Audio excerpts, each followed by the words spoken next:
Magandang araw sa inyo. Muli tayong nagkikita sa isang bagong serye kung saan sabay-sabay nating tutuklasin ang mga kaso at misteryosong kwento na hindi pa nalulutas.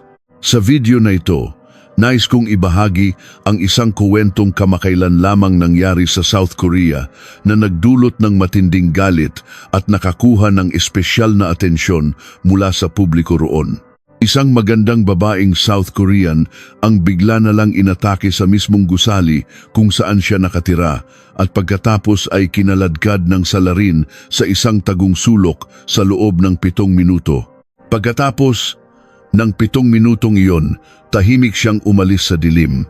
Sa simula, inakala ng lahat na ito ay isang simpleng pag-atake lamang dahil nang suriin ng doktor ang biktima, wala silang nakitang anumang senyales ng sexual na pang-aabuso. Ngunit, hindi inaasahan na makalipas ang ilang panahon, nagsimulang magpakita ng mga kakaibang sintomas ang katawan ng babaeng inatake noong gabing iyon na nagdulot ng pagkalito sa marami. Ano nga ba talaga ang nangyari sa loob ng 7 minuto sa tagong sulok na iyon ng kamera? Nagsimula ang kwento noong gabi ng Sabado, ika-21 ng Mayo 2025. Umuwi si Soyeon mula sa pakikipagkita sa kanyang mga kaibigan sa Somyeon District, isang napakasiglang lugar sa sikat na lungsod ng Busan. Naging masaya ang kanilang pagkikita kaya't sa daan pauwi, abala si Soyeon sa masiglang pagtugon sa mga mensahe ng kanyang mga kaibigan sa telepono at hindi niya napansin ang anumang kakaibang bagay na papalapit sa kanya. Nagpatuloy si Soyeon hanggang sa makarating sa kanyang gusali at naghintay ng elevator tulad ng dati. Bigla, isang lalaki ang lumapit mula sa likuran at sinipa siya sa batok. Masyadong mabilis ang pangyayari. Bumagsak si Soyeon sa sahig dahil sa malakas na pagtama. Pagkatapos noon, hindi pa tumigil ang lalaki at patuloy siyang sinuntok at sinipa ng maraming beses hanggang sa direkta siyang tamaan sa ulo. Lubusang nawalan ng malay si Soyeon at tila iyon lang ang hinihintay ng lalaki. Binuhat niya si Soyeon, kinuha ang kanyang mga gamit at nagtago sa isang tagong sulok, isang lokasyon kung saan walang nai-record ang surveillance camera sa loob ng 7 minuto. Ang isa pang surveillance camera sa gusali ay nakuna ng lalaki na paalis sa lugar ng krimen habang si Soyeon ay nananatiling walang malay. Agad na natagpuan ng isang residente si Soyeon at mabilis siyang dinala sa pinakamalapit na ospital. Naalala ng doktor na naka-duty sa emergency room noong gabing iyon na si Soyeon ay dinala sa emergency room na walang malay, may maraming bukol sa ulo kasama ang isang 4 cm na sugat sa anit at marami ring gasgas sa kaliwang bahagi ng kanyang mukha. Naitala rin sa medical record ni Soyeon ang isang malubhang pinsala sa ulo na nagdulot ng pagdurugo sa utak na nangangailangan ng higit sa 8 linggong gamutan at rehabilitasyon. Pagkatapos ng mga takot na iyon, kinailangan pa niyang harapin ang maraming gamot-gamot para sa napinsalang ulo, gamot para sa anxiety disorder at depresyon. Maging ang kanang binti ni Soyeon ay naparalisa at may posibilidad na permanenteng mawalan siya ng kakayahang maglakad sa hinaharap. 3 araw matapos ang insidente, sa pamamagitan ng masinsinang investigasyon, mabilis na natunton ng pulisya ang lalaking umatake kay Soyeon noong gabing iyon sa isang motel sa Busan. Ang paunang impormasyon ay nagkumpirma na ito ay isang 31 taong gulang na dating security guard na nagngangalang Lee.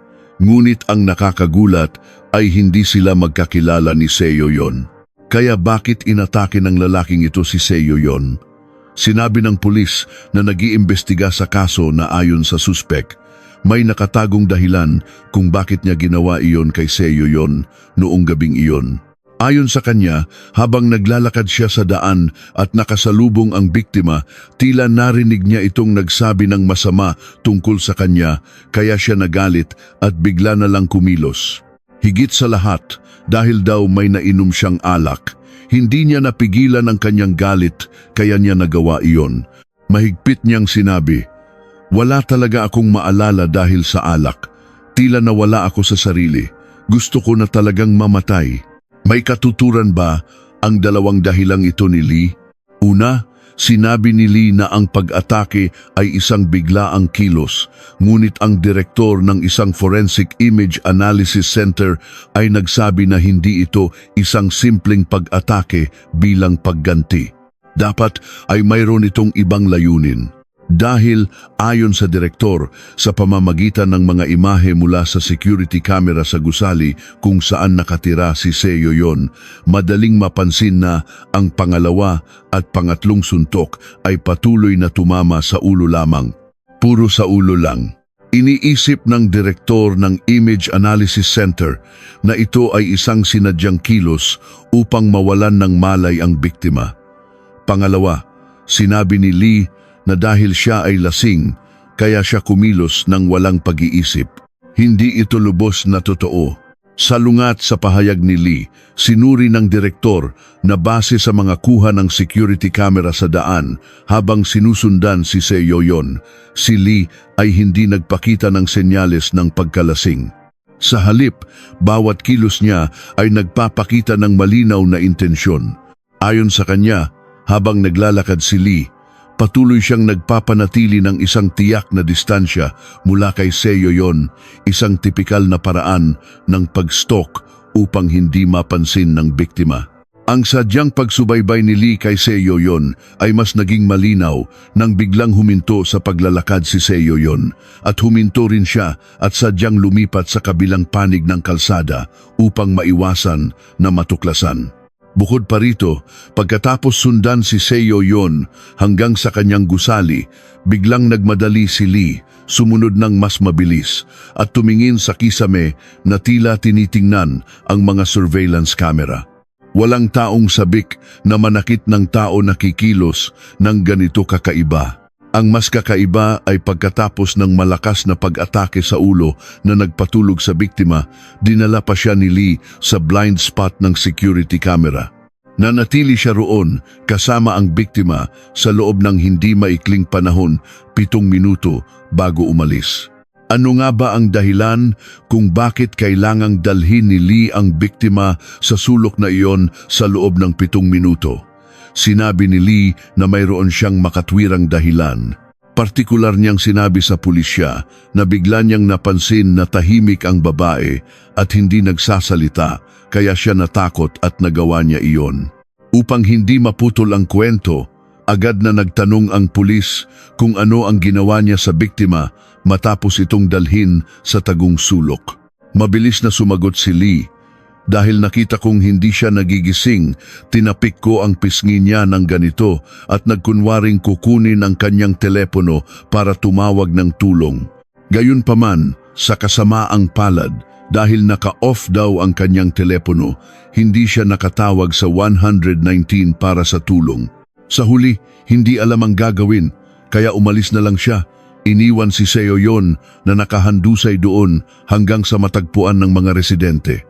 Sa paghahambing ng salaysay ni Lee sa opinyon ng mga eksperto, masasabi ng pulisya na nagsisinungaling si Lee, lalo na ang pagdududa sa 7 minutong nawala sa kamera.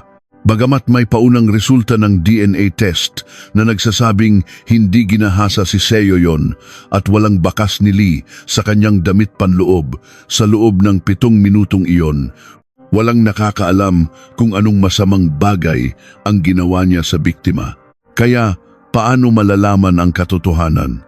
Nakipag-ugnayan ang pulisya sa residente na nakakita kay Seo-yeon at nag-report sa pulis noong gabing iyon. Ang taong nakakita kay Seo-yeon ay nagulat na nang makita niya itong nakahandusay sa sahig. Labis siyang nagulat, ngunit malinaw pa niyang naaalala na bahagyang nakaangat ang damit nito na nagpapakita ng kanyang tiyan. Bukas ang butones ng pantalon at nasa gitna ang zipper. Hindi ito isang ordinaryong pag-atake. Agad na tinawag ng pulisya si Lee sa interrogation room at tinanong kung may naganap bang sexual na pag-atake noong gabing iyon. Nang marinig ang tanong, biglang nagbago ang itsura ni Lee at mariing sinabi, "Talagang hindi ako gumawa ng krimen na sexual na pag-atake. May girlfriend ako at sa ganoong sitwasyon, paano ako makakagawa ng anumang sexual na gawain? Imposible iyon." Madaling naintindihan na mabilis niyang itinanggi ang sexual na pag-atake dahil walang DNA na ebidensya na nagpapatunay na ginawa niya ito. Kaya ano ang dahilan ng 7 minutong pagkawala noong araw na iyon? Wala pa ring nakakaalam. Sa pag-aakalang maaaring may makuhang mahalagang impormasyon sa mga malalapit na tao kay Lee, sinimulan nilang imbestigahan at nalaman na bago siya mahuli, mayroon siyang kasintahan na kasama niya sa bahay. Marahil ang taong ito ay makapagbibigay ng mahalagang impormasyon. Ang dating kasintahan ni Lee ay napaka-kooperatibo. Sinabi niya na pag-uwi ni Lee, nanginginig ito. Itinulak niya ang kasintahan, hinarangan ang pinto at paulit-ulit na tiningnan ang kurtina kahit nakasara na ito para lang masigurado kung may dumarating. Kahit nasa simulat sa pool ay iginigiit ni Lee na wala siyang ginawang masama matapos dalhin si Seoyeon sa blind spot. Nang umuwi siya, ang kanyang mga kilos ay napakakakaiba at kahina-hinala. Patuloy na tinanong ng pulisya ang dating kasintahan ni Lee kung may iba pa siyang naaalala. Idinagdag niya na pagkatapos ng kakaibang kilos na iyon, bigla niyang kinuha ang SIM card mula sa kanyang telepono. Dito, naalala ng pulisya ang naunang pahayag ni Lee na pagkatapos dalhin ang biktima sa sulok, kinuha niya ang kanyang telepono upang tumawag sa 119 ngunit naka-off daw ito. Kaya tinanong ng pulisya ang dating kasintahan kung totoo ba iyon. Noong panahong tinanggal niya ang SIM card, naka-on o naka-off ba ang telepono? Pagkarinig nito, sinikap alalahanin ng dating kasintahan at nagbigay ng tiyak na sagot. Nang tingnan ko, nakasindi pa ito, hindi naka-off. Ang pahayag mula sa kasintahan ni Lee ay tila isang malamig na tubig na ibinuhos sa kanyang naunang pahayag. Malinaw na nagsinungaling si Lee sa harap ng pulisya. Hindi pa tapos, ayon sa kwento ng dating kasintahan. Pagkatapos ng kakaibang kilos na iyon, hiniram ni Lee ang kanyang telepono at walang tigil na naghanap ng iba't ibang mga keyword, kabilang ang insidente sa gusali sa Seomyeon, pagpatay sa Seomyeon, panggagahasa sa Seomyeon, at panggagahasa at pagpatay sa Seomyeon. Tila nagmamadali si Lee na malaman kung ang kanyang ginawa ay naibalita na sa media. Pagkatapos ng panayam sa dating kasintahan ni Lee, isang misteryosong aspeto ng problema ang nalutas. Tiyak na may ginawa si Lee na lampas sa hangganan kaya siya nag-alala at kumilos ng kakaiba. At nananatili ang tanong, ano ang nangyari sa loob ng 7 minuto habang walang malay ang biktima? Nagpasya ang mga investigador na suriin ang mga natitirang pahiwatig sa paligid ng lugar ng krimen. Pumunta sila at ginaya ang posisyon kung saan nakahiga ang biktima at natuklasan na may malapit na fire exit, ngunit ito ay nakalock. Hinala nila na marahil pagkatapos patulugin si Seoyeon, sinubukan ni Lee na dalhin ang biktima palabas sa sakop ng kamera at gusto sanang lumabas sa fire exit. Gayunpaman, taliwas sa kanyang plano, nakalock ang pinto ng fire exit kaya hindi siya makalabas. Ang tanging nagawa niya ay tumayo sa harap ng fire exit sa loob ng 7 minuto bago umalis ng mag-isa. Kung para saan ang 7 minutong iyon, walang makapagsabi. Hindi sumuko, muling sinuri ng pulisya ang mga relasyon ni Lee. Nalaman nila na habang nakakulong, sumulat si Lee sa isang malapit na kaibigan sa labas. Walang pag-aalinlangan, agad na hinanap ng pulisya ang isang tao na kakilala ni Lee at malapit din sa kaibigan nito at nakakuha sila ng 2 mahalagang impormasyon. Una, sinabi ng kakilala ni Lee na hindi nagtagal matapos ang insidente, nagpadala si Lee ng sulat mula sa kulungan sa kanyang matalik na kaibigan at sinabing pumasok na lang. Ikinuwento rin niya kung ano ang nangyari noong gabing iyon. Habang naglalakad siya sa daan at nakita ang biktima, agad siyang naakit. Isinulat ni Lee, "Sa totoo lang, parang nabighani ako." Naalala ng pulisya na sa investigasyon, sinabi rin ni Lee na siya ay nabighani. Sinabi niya noon, "Nakita ko siyang naglalakad at hindi ko alam kung bakit, bigla akong nabighani." Pangalawa, hindi lang sa paglalarawan ng kanyang pagkabighani sa biktima, inilarawan din ni Lee sa kanyang kaibigan ang kanyang mga kilos. "Nahanap ko na ang target ko. Naku, parang kailangan kong gumawa ng gulo. Nabighani ako, kaya sinundan ko siya at ginawa iyon." Pansinin ninyo ang bahaging ito.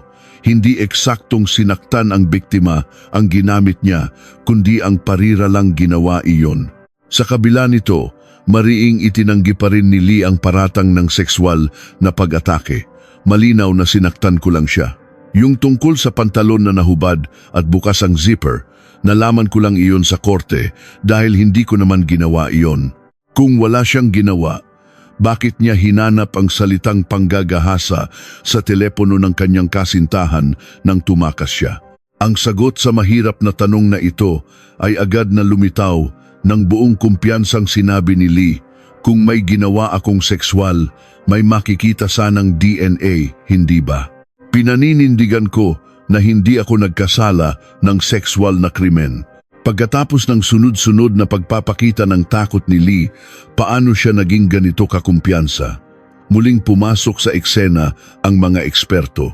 Mula sa mga lohikal na pagsusuri batay sa pinakatunay na materyales ng kaso, hinala nila na malamang ay nagsagawa si Lee ng isang hindi pangkaraniwang sexual na gawain. Isang doktor sa mental health ang nagkumpirma rin ito. Ayon sa kanya, bagamat may malakas na pagnanasang sexual, maaaring ang tao ay may ilang problema sa kakayahang sexual, kaya matapos patulugin ang biktima, nagsagawa si Lee ng isang brutal at kakaibang gawain upang mailabas ang kanyang hindi normal na pagnanasa. Tumugma sa hinala ng doktor, pagkatapos ng pag-atake, nagsimulang magpakita ng mga kakaibang sintomas ang katawan ni Seoyeon, partikular sa kanyang puwit. Sinabi ni Seoyeon na nakaramdam siya ng napakakakaibang bagay. Hindi siya kailanman nagkaroon ng anumang sakit sa puwit, ngunit mahigit 1 buwan matapos ang pag-atake, patuloy siyang nagdurugo sa puwit at napakasakit nito.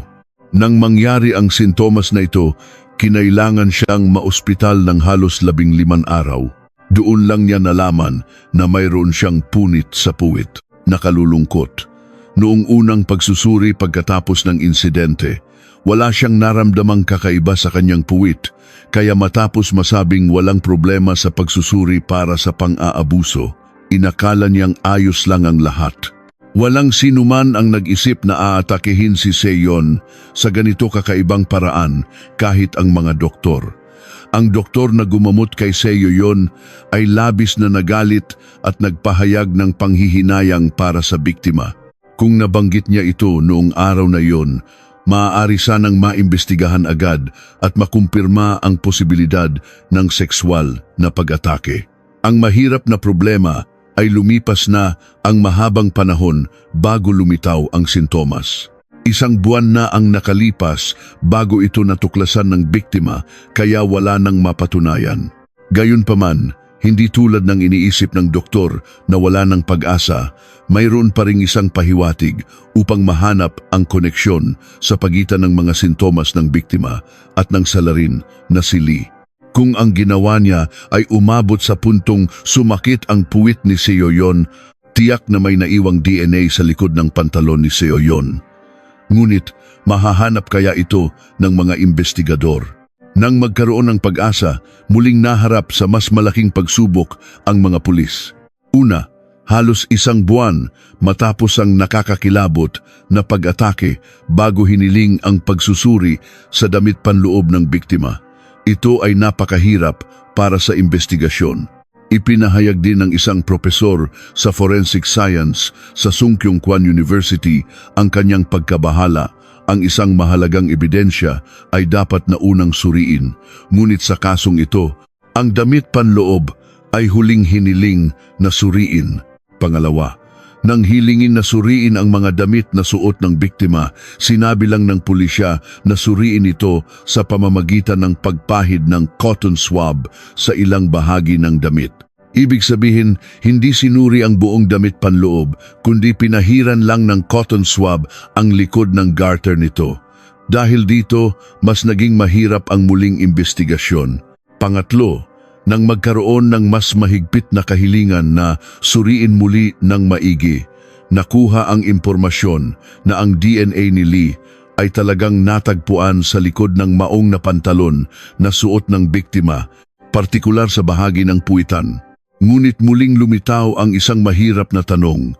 Ang DNA na natagpuan sa maong ay hindi partikular na sinabi kung ito ay nasa loob o labas ng pantalon. Ito ay isang napakahalagang detalye. Inihayag ng propesor sa forensic science na magkaiba ang kahulugan ng loob at labas ng pantalon. Gayunpaman, sa ulat ng pagsusuri o sa request form, nakasulat lamang na sample na kinuha sa pamamagitan ng cotton swab sa bahagi ng puwitan ng maong, kaya hindi malaman kung ito ay sa loob o labas. Bukod pa rito, hindi rin malinaw ang pagtatala kung ang DNA sample ay mula sa semilya o laway. Ito ay naging isa pang hadlang na nagpigil sa pulisya na magkaroon ng batayan upang kasuhan si Lee. Kaya ano ang dapat gawin ngayon para kasuhan siya ng sexual na pag-atake? Ayon sa isang abogado, para makasuhan ng sexual na pag-atake, kailangan ng hindi bababa sa isa sa tatlong elemento: pag-amin ng salarin, direktang testimonya ng biktima o DNA. Sa kasong ito, wala sa tatlo. Ang ibang ebidensya ay pawang hinala lamang at hindi direktang patunay. Titigil na lang ba ang misteryosong kasong ito at makakalaya ang isang malinaw na suspek? Hindi pa alam kung makakasuhan si Lee, ngunit ayon sa aking nalaman, si Lee ay dati ng kriminal. Noong teenager pa siya, nakagawa na siya ng mga krimen tulad ng pagnanakaw, karahasan at panggagahasa na may kabuang 18 na naunang kaso. Pinakahuli noong 2020 na sentensyahan siya ng 2 taong pagkakakulong para sa pananakit at karahasan. Nakalaya siya noong unang bahagi ng Marso 2022 at 2 buwan lamang matapos makalaya, ginawa niya ang pag-ataking ito kay Seo Yeon. Tungkol sa isyu ng paulit-ulit na pagkakasala at sa kaso ni Lee, ipinahayag ng isang kilalang abogado sa Korea, si Lee Un-uy, ang kanyang pananaw. Sa tingin ko, ang problema sa mga kasong kriminal ay madalas na minamaliit ng mga piskal at hukom ang mga marahas na krimen at nagbibigay ng masyadong mababang parusa. Ang karahasan ay isang ugali. Ito ay paulit-ulit.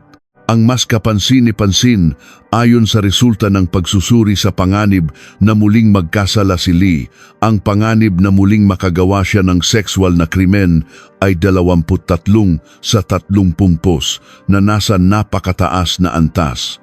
Ipinapakita nito na ang posibilidad na inatake ni Lee si Seo Yeon ay malinaw na malinaw. Ngunit sa kabila nito, hindi pa rin tayo maaaring humusga kay Lee batay lamang sa mga ulat o pagsusuri na iyon. Ang korte ang gagawa nito. Noong Oktubre 2022, naganap ang unang paglilitis. Matapos ang ilang oras na pagdinig, si Lee ay hinatulan ng 12 taong pagkakakulong para sa attempted murder. Ngunit, hindi tinanggap ni Lee ang hatol na ito. Dahil sa maraming beses na paglabas-masok sa kulungan, mas alam niya kaysa kanino man ang pamantayan sa paghatol.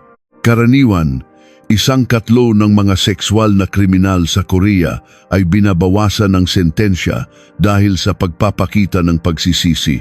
Kaya kailangan lang ni Lee magpakita ng pagsisisi at mababawasan ang 12 taong sentensya. Sinubukan niyang magsumite ng isang sulat ng pagsisisi sa korte, hindi nakalimutang ipaliwanag kung bakit dapat siyang patawarin ng korte at nagpahayag pa ng pagnanais na umapela sa ikalawang paglilitis. Ang nilalaman ng sulat ay, hindi ko maintindihan kung bakit mula sa pananakit, naging malubhang pananakit hanggang sa attempted murder. Hindi ko maintindihan kung bakit kailangan kong harapin ang ganito kabigat na parusa.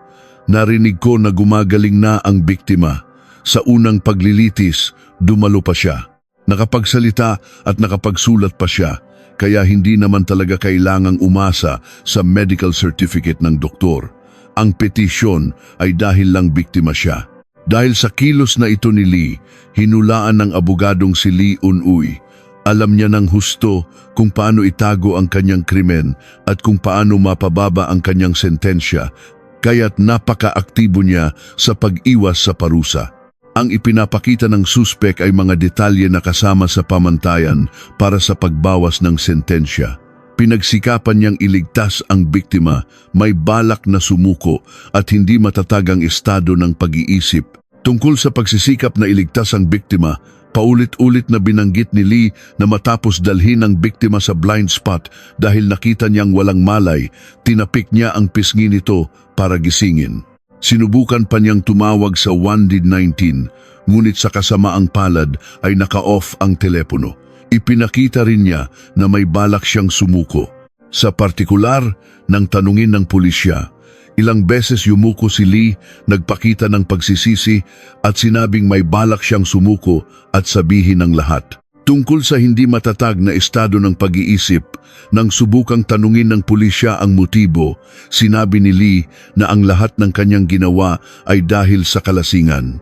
Nagsimula akong magtrabaho pagkalabas ko ng kulungan at sinubukang mamuhay ng maayos, ngunit dahil sa alak, gusto ko na talagang mamatay. Sa tatlong mahahalagang puntong ito, pagsisikap na iligtas, balak na sumuko, at hindi matatag na pag-iisip dahil sa alak, halos nagtagumpay si Lee sa kanyang layunin na makaiwas sa mas mabigat na parusa sa ikalawang paglilitis. Idiniin ng mga abogado na kailangang muling suriin ang 7 minutong nawala sa kamera dahil ito ang mahalagang susi na nagpapakita ng tunay na kalubhaan ng kaso. Iyon ang dahilan kung bakit mahihirapan ang biktima na bumalik sa normal na buhay. Ipinahayag ng abogadong si Dojin Gi ang kanyang pananaw, kahit na hindi napatunayan ang panggagahasa dahil sa kakulangan ng ebidensya, dahil nahubad ang damit panloob ni Seo Yon, malinaw na mayroong sexual harassment. Kung gayon, sa palagay ko, sa hatol kay Lee, bukod sa kasong pag-atake, dapat ding isama ang krimen na sexual. Ngunit paano?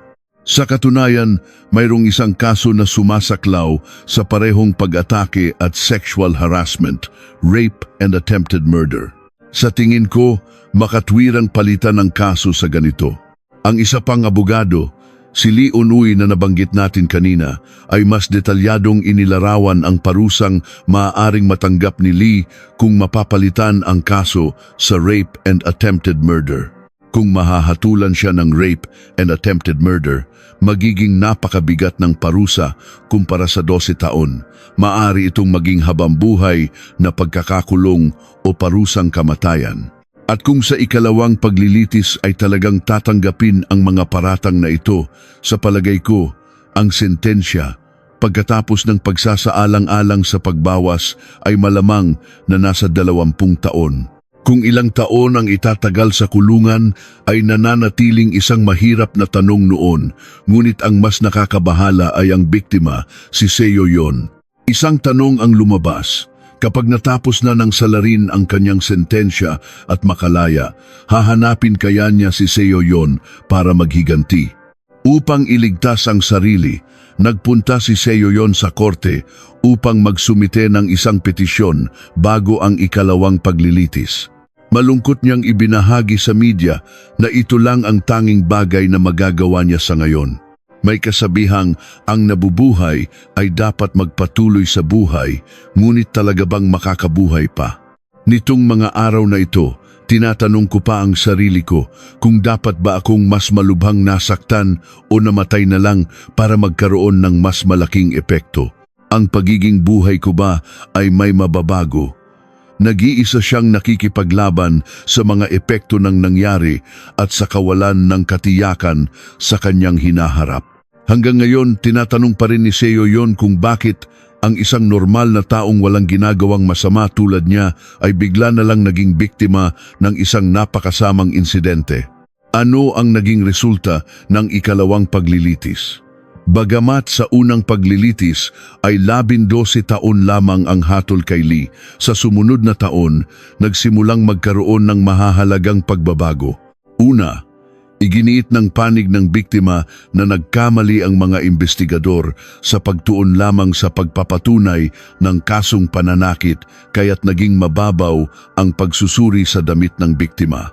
Kahit ang damit na may bahid ng similya o laway ay hindi nasuri ng maayos na nagdulot ng pagkakamali sa hatol.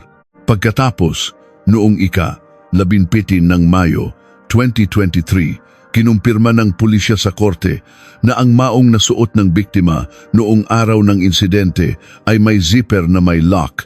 Ibig sabihin, hindi ito maaaring bumukas ng kusa habang walang malay ang biktima. Tiyak na may kamay na sadyang humila nito pababa.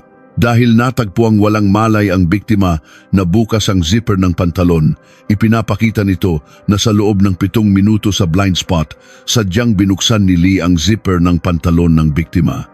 Sa huli, sa ikalawang paglilitis, matapos suriin ang mga kahilingan ng biktima at ang pagsusuri ng pulisya, nagpasya ang hukom na magsagawa ng karagdagang pagsusuri sa DNA.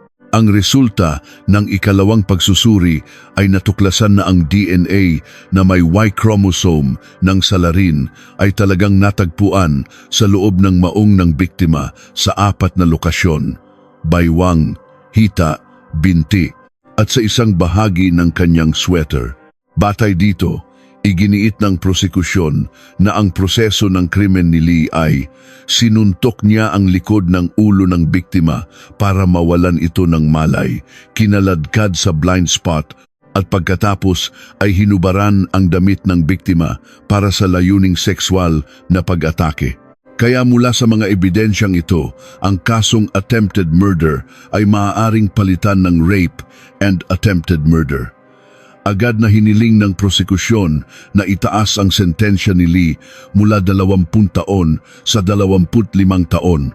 Sa paglilitis ng apela noong ika-12 ng Hunyo 2023, hinatulan ng korte si Lee na nagkasala ng rape and attempted murder na may sumusunod na parusa.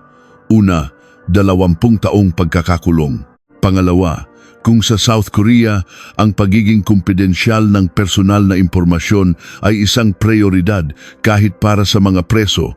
Sa pagkakataong ito, bukod sa 10 taong pagkakakulong, si Lee ay hinatulan din ng 10 taon na pagsisiwalat ng kanyang personal na impormasyon sa mga information network. Pangatlo, 10 taon siyang pagbabawalan na magtrabaho sa mga lugar na may kinalaman sa mga bata. Pang-apat, iniutos din ng korte na pagkatapos pagsilbihan ni Lee ang 20 taong sentensya sa susunod na 20 taon, kailangan pa rin niyang magsuot ng electronic tracking device upang masigurong hindi na siya makakapanakit ng iba. Ang hatol na ito kay Lee, bagamat mas mataas kaysa sa lapin 12 taon sa unang paglilitis, ay malayo pa rin sa 25 taon na hiniling ng prosekusyon. Gayunpaman, ang bilang na iyon, maliit man o malaki, ay hindi maikakaila na naglalaman pa rin ng panganib para sa biktima na si Seoyeon. Pagkatapos ng hatol, lumuluhang sinabi ni Seoyeon, "Para na rin ninyong sinabi na mamatay na lang ako." Pagkalabas niya ng kulungan, mahigit 15 taong gulang pa lang siya at 4 na taon lang ang agwat namin. Paano ako mabubuhay kung walang magpoprotekta sa akin laban sa isang taong hayagang nagsabing maghihiganti siya? Nalaman na direktang lumabas ang biktima sa isang programa sa radyo upang ipahayag ang kanyang takot sa paghihiganti. Ayon kay Seoyeon, mas lumala ang sitwasyon nang sabihin ng isang kasama sa selda ng salarin na kabisado nito ang kanyang address at ID number. Sinabi ni Seoyeon sa takot, "Narinig ko na sinabi raw ng salarin na tatakas siya sa kulungan para patayin ako. Noong ika-19 ng Hunyo 2023, muling umapela si Lee sa Korte Suprema at ang lahat ay nasa proseso pa rin ng pagsasaalang-alang. Walang nakakaalam kung ang lalaking may napakaraming naunang kaso at problema sa pag-iisip ay mababawasan pa ang sentensya. At kung makalaya siya, anong mga panganib ang haharapin ni Seoyeon? Para sa inyo, ano ang dapat gawin ni Seoyeon sa harap ng mga panganib na nag-aabang sa kanya araw-araw? Huwag mag-atubiling ibahagi ang inyong opinyon sa comment section sa ibaba. Maraming salamat.